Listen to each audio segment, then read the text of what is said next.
I'm proud to join you today to welcome and introduce the committee's first witness, Rhode Island Speaker of the House, Joe Shekarchi.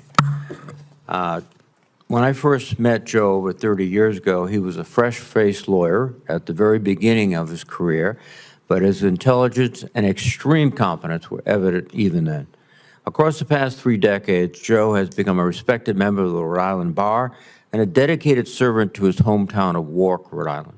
In 2012, Joe was elected to the Rhode Island State House of Representatives, and in 2021, his colleagues selected him to be their Speaker.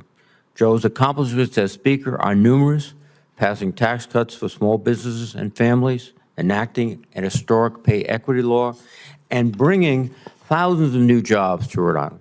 But nowhere has his work been more impactful or important than his efforts on housing. Indeed, when Joe became Speaker, he quickly focused on the significant housing shortage that was making housing unaffordable in Rhode Island. He understood that for over a decade, we have been underbuilding in Rhode Island. In fact, we're last in the country.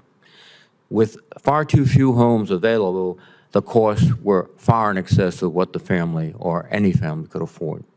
Joe tackled Rhode Island's crisis head-on.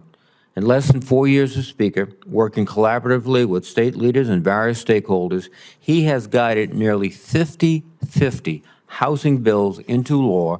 These include our state's first ever dedicated annual funding stream for affordable housing, creating a new cabinet-level position for a Secretary of Housing, and new investments totaling hundreds of millions of dollars in housing supply and assistance.